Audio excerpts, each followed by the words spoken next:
What is going on, everyone? Welcome back into another college baseball preview and prediction show. On this week's show, we're going to be looking at the College World Series Field of Eight, which is comprised of all the ACC and SEC schools. So we're guaranteed the national champion to come from one of those two respective conferences.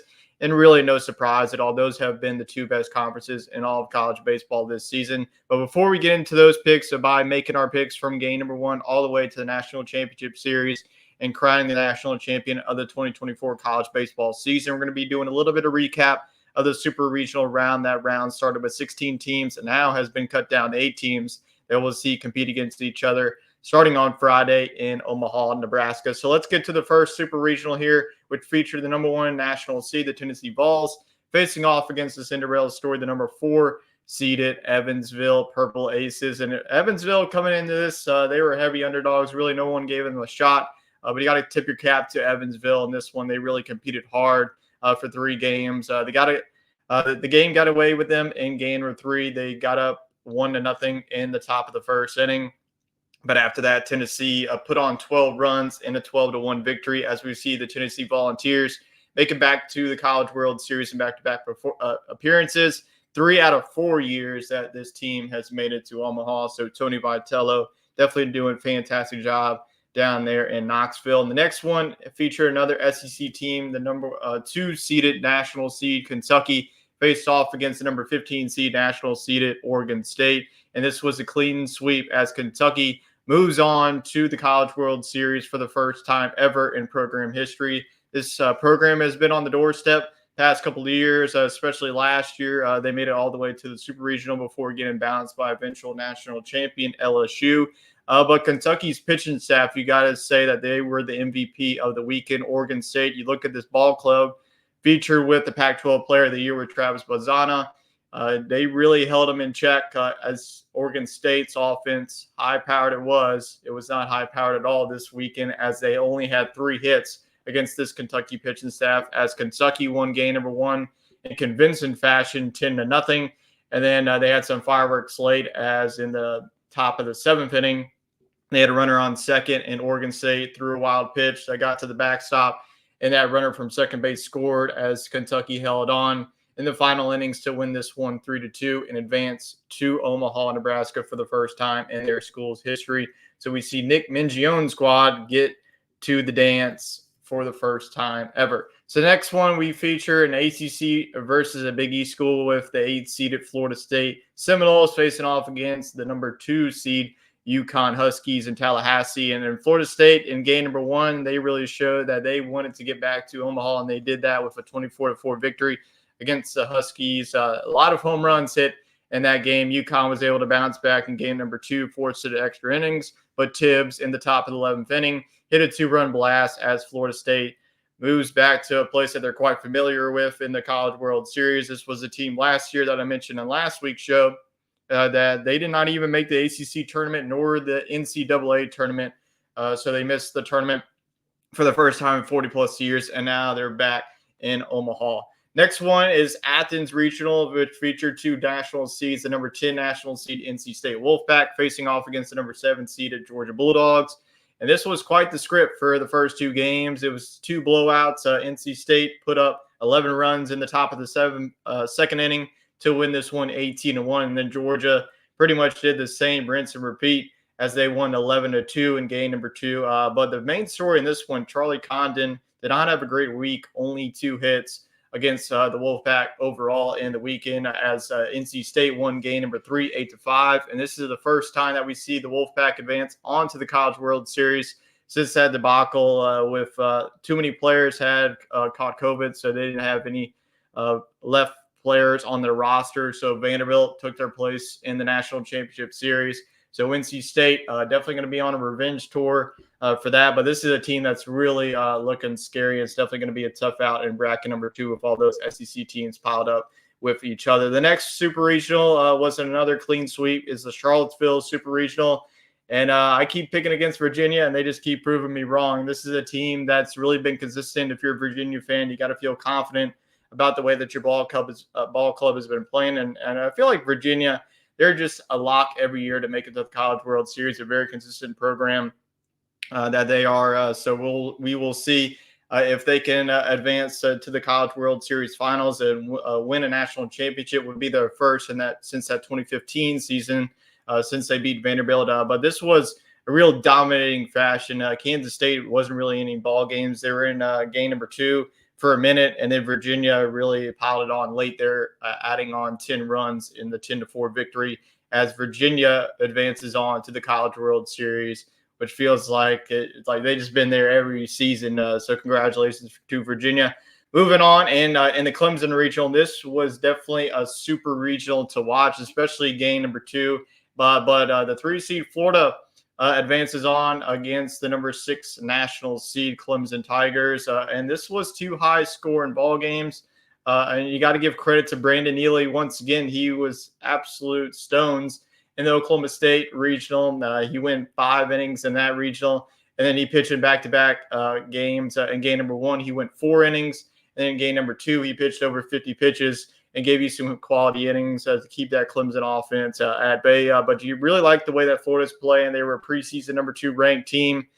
They had a shaky regular season, 28-27, 13-17 in the SEC. But you got to like the way that this offense has been rolling. This pitching staff that struggled early on looks like it's starting to find its form, even though they gave up a lot of runs to this Clemson offense. I mean, Clemson was one of the best offenses in the ACC, especially with guys like Cam Cannarella. Like, what a fantastic catch that was to save Clemson's season. But nonetheless, Florida walked it off with a 2 RBI double there in the bottom of the 13th, as the Gators, like the Tennessee Vols, are back in Omaha in back-to-back years. We saw Florida make a deep run last year, making it to the finals before finishing as the runner-up. So Florida will definitely be a team to watch. And they're in a different position. Last year, they were the heavy favorites to win this College World Series. I feel like they're not really a heavy favorite this season. But this is a team that has a lot of talent. So we're definitely going to be keeping our eyes on these Florida Gators as we talk about this College World Series bracket. The Chapel Hill Regional, UNC, a clean sweep in this one as they send West Virginia packing. And this was Vance Honeycutt once again in game number 1. He hit that walk-off home run, and West Virginia pitched the guy all the way to about 150 pitches. They took him out, but after that, the bullpen could not hold on to that 6-4 lead as Vance Honeycutt, man. He just continues to impress me. He had a really good regional in the Chapel Hill Regional last weekend. He pretty much won the first game against LSU, and he had some quality at-bats against West Virginia. I mean, in game number 2, the first pitch he took deep to left field. So North Carolina was really 2 good games. It was close games. The first one was just a back-and-forth battle, and then the second one was a pitching duel. So I think that North Carolina, they're definitely going to be a tough out, especially the way that this offense has been playing as of late. And this pitching staff, definitely one of the best in the country. They have 3 guys that can go up there and give you 6, 7 quality innings. And if they can't go that, they have a bullpen that's led by Pence and Matthias as well. So this is going to be a North Carolina team really complete. They have it in the pitching staff. They also have it in their offense. So they can get out of the ballpark, even though Charles Schwab is going to play big to a lot of these teams. I think that North Carolina is one of those teams that can get out of the ballpark, especially with a guy like Vance Honeycutt leading things off. Next up, we had the Bryan College Station Regional. This was another sweep, but it really didn't feel like a sweep to me. I feel like Oregon honestly could have done the sweep themselves. I mean, this was an Oregon team coming into this one. They were playing really good coming out of Santa Barbara Regional. They were up 6-3 early in the first game, and then Texas A&M's offense exploded for 10 runs. And then pretty much the same thing happened. Oregon got to a big lead in game number 2. I believe that they were up at one point 8-3. Texas A&M cut that to 8-4. And then really Texas A&M's offense really took control, especially with that grand slam. But the storyline in this one to watch was Braid Montgomery. He did suffer injury to this one, but the guy that replaced him, he hit the grand slam. So that's what you got to love about postseason college baseball. As Texas A&M went up 13-8, and after that grand slam, they really didn't look back. So Texas A&M is one of those teams that I'm really keeping my eye on too. Like North Carolina, they definitely have the pitching staff too, especially with their key quality guys. And then coming out of the bullpen, you have Cortez, who throws 100. And then you also have some other key quality guys that can give you some quality innings if your starter doesn't have it that day. So that's exactly what you're going to need in Omaha, especially if you go 0-1 You're going to need a guy to step up out of the bullpen. I think that Texas A&M definitely has a lot of guys to look at. So Oregon in back-to-back years, tough for them. Last year they blew it against the Cinderella story in last year's tournament with Oral Roberts. This year they really had those two games, but Texas A&M, just something about playing at Bluebell Ballpark over there. Texas A&M sweeps and advances to the College World Series. So that is our recap. And now let's get into the main show here. We're talking about the College World Series field. Like I mentioned, this is pretty much an ACC and SEC invitational, as we have 4 SEC teams and 4 ACC teams here. So first, let's go through bracket 1. And how we're going to do this, we're going to go through the first games. And then from there, we're going to fill out the bracket here. So we'll know which teams go 0-2 and what teams will be advancing to the National Championship Series. And we will select who will go and win the finals. So let's start off with bracket number 1. Like I mentioned earlier, all these games, some of these games will be getting underway on Friday. Bracket 1 will be getting underway on Friday. Bracket 2 will be getting underway on Saturdays. So we will be having the next couple of weekends of college baseball to enjoy. So let's get to bracket 1, which features all national seeds. You have Virginia being the number 12 national seed. North Carolina is the 4. So you have 3 ACC teams compiled in this one. You have Florida State being the number 8 national seed and Tennessee being the number 1 overall national seed. So this is bracket 1.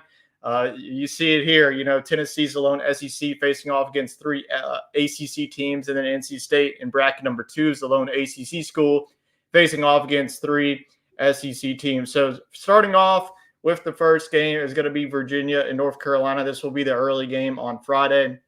And this is definitely going to be a fantastic game to watch. You have Virginia. They're playing well, especially the way that their pitching staff, they really shut down a Kansas State club that really put up a lot of runs in that Fayetteville Regional. But Virginia's offense definitely impressive.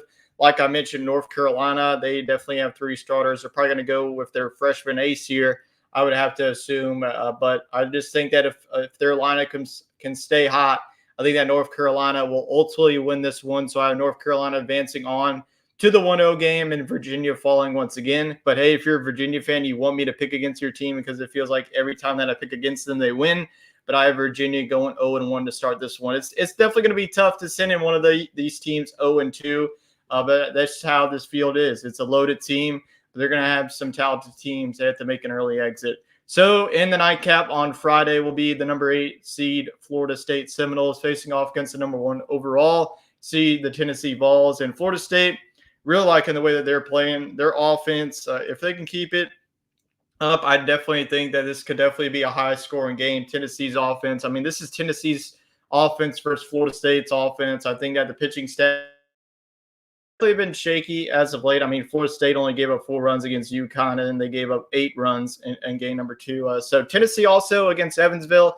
I was expecting them to just walk away with a sweep there, but Evansville really gave them a chance there. So I think that Tennessee definitely you could vie them as being the best team in all of college baseball. So I think that this is going to be a high-scoring game, but I'm going to go with Tennessee to sneak away with a victory here. So give me the Tennessee Vols to advance to the 1-0 victory. So we have North Carolina and Tennessee advancing to the 1-0. Meanwhile, Virginia and Florida State will be battling out in the first elimination game. So let's go to that first elimination game, the 0-1 and 0-1 between the 2 ACC schools, Virginia and Florida State. And I'm going to have Virginia going 0-2 in the barbecue. So I'll have Florida State advancing on 1-1, and they will face the loser of North Carolina and Tennessee. So I have North Carolina facing off against Tennessee, and give me the upset here. I'm going to go with the 4-seeded North Carolina Tar Heels beating Tennessee. So I'm going to have North Carolina advancing on into the driver's seat here in bracket 1, getting on to 2-0. So we have another elimination game to pick here with Florida State, which they would be 1-1. Tennessee would be 1-1. And I think that Tennessee wins this one and advances on to 2-1. So I have the Tennessee Volunteers facing off against North Carolina once again. So Tennessee would be 2-1 in this case, and North Carolina would be 2-0. So Tennessee would pretty much have to do really the unthinkable there. I know that we saw it with a couple of teams in the past that they lost that 1-0 game and come back. So I think that if Tennessee does get into this bind of having to win 2 straight games, I definitely think that they could do it. So I think that Tennessee wins game number 1. against North Carolina, but ultimately falls to North Carolina in the winner take all. And I have the North Carolina Tar Heels advancing on to the College World Series finals. So we have at least one national seed making it to the CWS finals. So we have an ACC school representative. I do not have it being an all SEC finals this year. So let's go on to bracket number 2. We have NC State, Kentucky, Florida, and Texas A&M. So our 2 national seeds are Kentucky, Texas A&M, and NC State. So we actually have 3 national seeds, and Florida is the lone 3 seed. So Florida is the lone not national seed here in all of this field. So definitely one thing to keep an eye out there. So we have NC State, Kentucky, which would definitely be a great game. This is going to be a fantastic game for us to watch starting off our Saturday day of baseball. I think that this is going to be a back and forth battle, but I'm liking the way that this Kentucky pitching staff really shut down a high-powered offense. They're going to have to do it again because NC State's offense has really been cooking this postseason. So I'm going to go with Kentucky. Moving on to the 1-0 game, NC State falling to 0-1. So the next one that we have is Florida versus Texas A&M. And give me the Florida Gators to pull off the upset here. I'm going to go with Florida to defeat Texas A&M. I just think that I'm really liking the way that Florida is playing. I just think that they're the underdogs in all this. I don't think that they're going to be the heavy favorites, and this is a very talented team. The pitching staff does concern me, but they're starting to play better down the stretch. So I'm going to go with the Gators to move on in the 1-0 game against the Kentucky Wildcats. So we have NC State and Texas A&M in an elimination game, and I'm going to go with Texas A&M eliminating NC State. I hate to do it. NC State's such a talented team, but I just think that Texas A&M's pitching staff is going to be more well-rounded to win this one in elimination game. So NC State and Virginia are our 2 teams to go 0-2. Texas A&M will move on and 1-1 and face the loser of our Kentucky and Florida battle. And I'm going to have Florida advancing on into the driver's seat here, going 2-0. So I have Kentucky moving on against Texas A&M in an elimination game where I'm going to be having Texas A&M. I think that the Aggies get the job done here and face off against Florida. I think really the same things happened with North Carolina and Tennessee, but I think the opposite happens. I think that Texas A&M comes from out of nowhere losing their first game in Omaha and advancing on to the College World Series finals as they do the unthinkable and really Florida was in the driver's seat at 2-0, and Texas A&M is going to be coming back from nowhere as Texas A&M. It will face off against North Carolina in the College World Series finals. So we have number 4 overall national seed North Carolina facing off against the number 3 seeded Texas A&M Aggies in the College World Series finals.